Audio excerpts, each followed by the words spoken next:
नमस्कार। Bharat express digital में आपका स्वागत है।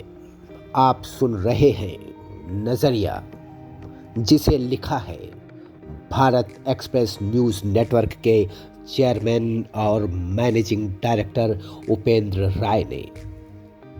हिंडनबर्ग रिपोर्ट से शेयर बाजार में हाहाकार, आपदा के लिए हम कितने तैयार।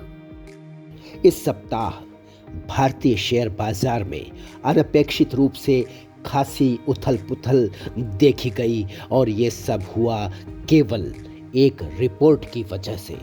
ये रिपोर्ट जारी की है एक अमेरिकी फर्म हिंडनबर्ग रिसर्च ने, जिसके सामने आने के बाद बेंचमार्क इंडेक्स सेंसेक्स और निफ्टी 3 महीने के निचले पायदान पर पहुंच गए। सारा उलट पुलट महज 2 कारोबारी सेशंस में ही हो गया। अकेले शुक्रवार को ही शेयर बाजार 2% से ज्यादा टूट गया।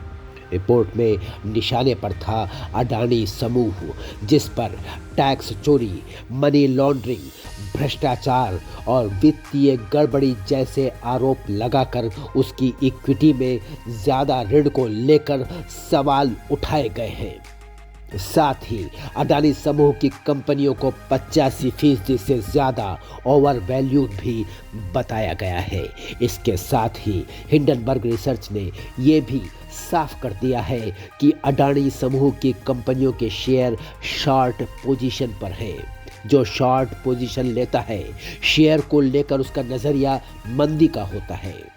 सरल भाषा में इसका मतलब ये है कि हिंडनबर्ग रिसर्च ने कुछ तकनीकी जानकारियों को साझा करते हुए दुनिया को बता दिया कि उसे आने वाले दिनों के कारोबार में अडानी समूह के शेयरों में गिरावट का अंदेशा है। नतीजा क्या हुआ? अडानी समूह के शेयरों में जमकर बिकवाली हुई।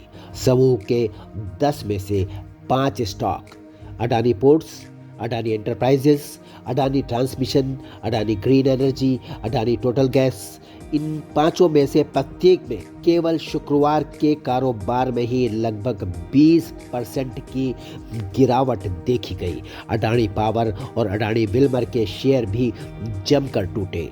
सबसे ज़्यादा नुकसान अंबुजा सीमेंट्स को हुआ, जो मामूली रिकवरी से पहले 25% तक टूट गया।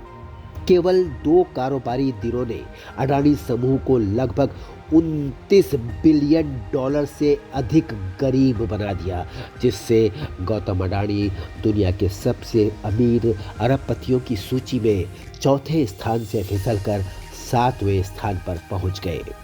बिल गेट्स और वॉरेन बफे अब उनसे आगे निकल गए हैं।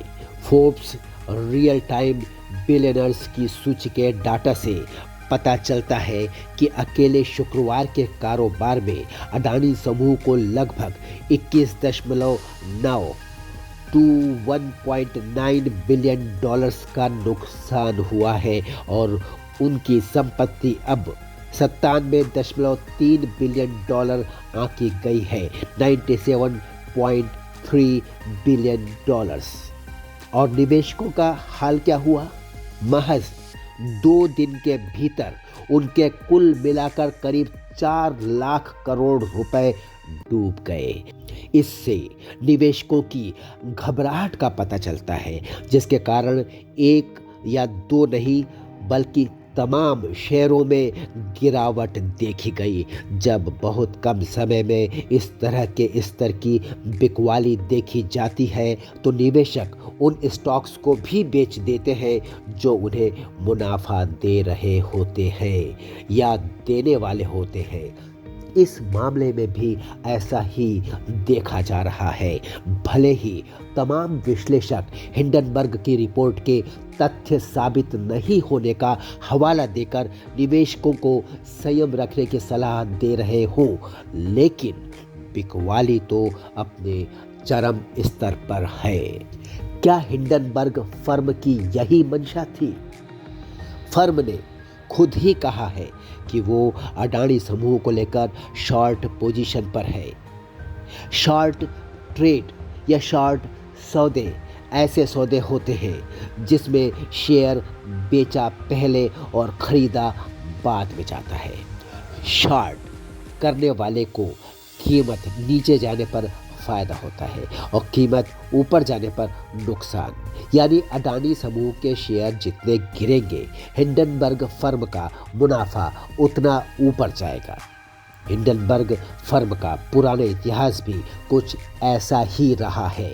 साल 2017 में फोरेंसिक वित्तीय शोध फर्म के रूप में स्थापित हिंडनबर्ग रिसर्च इक्विटी क्रेडिट और डेरिवेटिव का विश्लेषण करते हुए वित्तीय अनियमितताओं की तलाश करती है और उसी के अनुसार अपनी पूंजी लगाती है।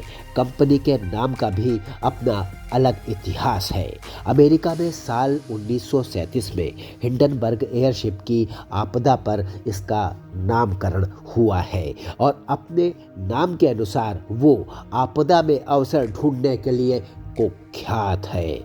खुद कंपनी के अनुसार अपनी स्थापना के 5 साल में ही Hindenburg Research social networking site, Twitter, electric वाहन कंपनी निकोला और बॉलीवुड की मशहूर media production company Eros International, इस तरह की 16 हाई प्रोफाइल कंपनीज को अपना निशाना बना चुकी है। कुछ मामलों में उसके पेश किए गए तथ्य सही साबित हुए हैं तो कुछ में गलत, लेकिन हर मामले में मोडस ऑपरेंडाई एक जैसी रही है। आरोप लगाकर शेयर गिराओ और मोटा मुनाफा कमाओ। अडानी समूह के मामले में भी अब भी फर्म के लगाए आरोप साबित नहीं हुए हैं, लेकिन मुनाफा उनकी जेब में जा चुका है। हिंडनबर्ग के दावों को लेकर संदेह इसलिए भी लाजमी लगता है क्योंकि वो निवेश और शोध करने वाली उन 30 कंपनियों में शामिल है जिनके खिलाफ अमेरिका का न्याय विभाग बड़ी कंपनियों को निशाना बनाने के आरोप की जांच कर रहा है। यह आरोप उसी तरह के मामलों से जुड़े हैं जैसा अडानी समूह के साथ हुआ है। फर्म के संस्थापक नाइट एंडरसन के लिए कहा जाता है कि वे कॉरपोरेट आपदाओं को पहचानने और उन्हें मुनाफा कमाने के अवसर में बदलने की कला में पारंगत है। हिंडनबर्ग रिसर्च पर शॉर्ट सेलिंग से फायदा कमाने के लिए बड़े फंड से जानकारी निकालने के आरोप भी लगते रहे हैं। साख के साथ साथ हिंडनबर्ग रिसर्च अपनी रिपोर्ट जारी करने की टाइमिंग को लेकर भी सवालों के घेरे में है। रिपोर्ट अडानी समूह की प्रमुख कंपनी अडानी एंटरप्राइजेस के follow on public offer FPO से पहले आई है। यह एफपीओ सब्सक्रिप्शन के लिए 27 से 31 जनवरी तक डिस्काउंट पर उपलब्ध है, लेकिन 20,000 करोड़ रुपए जुटाने के लक्ष्य के साथ भारतीय पूंजी बाजार के इतिहास में अब तक का सबसे बड़ा एफपीओ होने के कारण लोगों में इसको लेकर जिस तरह की उत्सुकता थी, एफपीओ का सब्सक्रिप्शन उस हिसाब से नहीं हुआ है। यानी मार्केट कैपिटलाइजेशन के साथ ही अडानी समूह के एफपीओ पर भी हिंडनबर्ग की रिपोर्ट का नकारात्मक असर हुआ है। बहरहाल अडानी समूह ने इस मामले में कानूनी कार्रवाई के संकेत दे दिए हैं। इसकी कई अंतर्राष्ट्रीय मिसालें पहले से मौजूद है। 2008 में फ्लोरिडा के बैंक अटलांटिक ने वॉल स्ट्रीट के एक विश्लेषक पर और 2009 में दुनिया की सबसे बड़ी car rental company hertz global holdings ने एक अन्य नामी विश्लेषक पर इसी तरह के मामले में मानहानि का मुकदमा दायर किया था।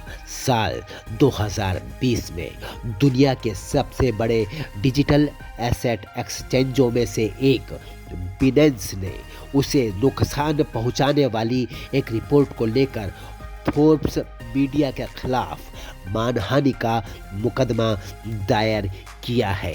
साल 2020 में एडलवाइस फाइनेंशियल सर्विसेज ने वैश्विक रेटिंग एजेंसी मूडीज कॉरपोरेशन पर गलत रिपोर्ट प्रकाशित करने का आरोप लगाकर बॉम्बे हाई कोर्ट के समक्ष 100 मिलियन का मुकदमा दायर किया था।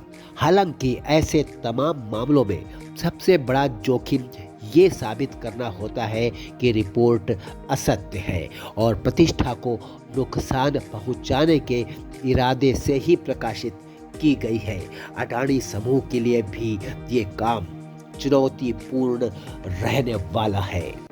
लेकिन अडानी समूह को लेकर देश में एक अलग तरह की चिंता भी है। बंदरगाहों, सड़कों, रेल, हवाई अड्डों और बिजली में निवेश के साथ आज अडानी समूह नए भारत की आर्थिक महत्वाकांक्षाओं का प्रतीक बन चुका है। समूह के अंतर्गत आने वाली कंपनियों को केवल भारत के बुनियादी ढांचे का विस्तृत क्षेत्र ही नहीं सौंपा गया है, वे हमारी औद्योगिक नीति के तहत देश के विकास की नई प्राथमिकताओं वाले कई क्षेत्रों में भागीदार भी हैं। सोलर पैनल से लेकर नवीकरणीय ऊर्जा के चुनौतीपूर्ण लक्ष्य को पूरा करने की बात हो या सेमीकंडक्टर सप्लाई चेन से लेकर हथियारों के मामले में मेक इन इंडिया मिशन के तहत रक्षा तंत्र का एक स्वदेशी इकोसिस्टम तैयार करना हो, अडानी समूह आज करीब करीब हर राष्ट्रीय महत्वाकांक्षा का अभिन्न अंग बन चुका है। इसके लिए देश के पास पूंजी की कोई कमी नहीं है। शायद ये भी उतना महत्वपूर्ण नहीं है कि लक्ष्य पूर्ति के लिए अडानी समूह कहां से पूंजी जुटा रहा है। सवाल महत्वाकांक्षाओं को जमीन पर उतारने के लिए जरूरी क्रियान्वयन की क्षमता का है। देश का ग्रोथ इंजन बनने के लिए पब्लिक सेक्टर जरूरी निर्माण करने के मामले में अभी भी अक्षम है। निजी क्षेत्र की ज्यादातर दूसरी कंपनियां राजनीतिक जोखिम को लेकर आगे नहीं बढ़ना चाहती। ऐसे में अडानी समूह ही इन महत्वाकांक्षाओं की आपूर्ति के लिए तैयार नजर आता है। एक लेखक होने के नाते मेरा मानना है कि हिंडनबर्ग रिपोर्ट का निशाना भले ही देश का केवल एक औद्योगिक समूह हो, लेकिन इससे विकास के अमृतकाल में प्रवेश कर रही हमारी आकांक्षाओं की रफ्तार के भी प्रभावित होने का अंदेशा है। एक दूसरा पक्ष उन तमाम निवेशकों की आर्थिक सुरक्षा के उचित प्रबंधन का भी है जिनकी जीवन भर की कमाई महज एक ऐसी रिपोर्ट के आधार पर चंद मिनटों में स्वाहा हो जाती है जिसकी सत्यता साबित होने में कई वर्ष भी लग सकते हैं।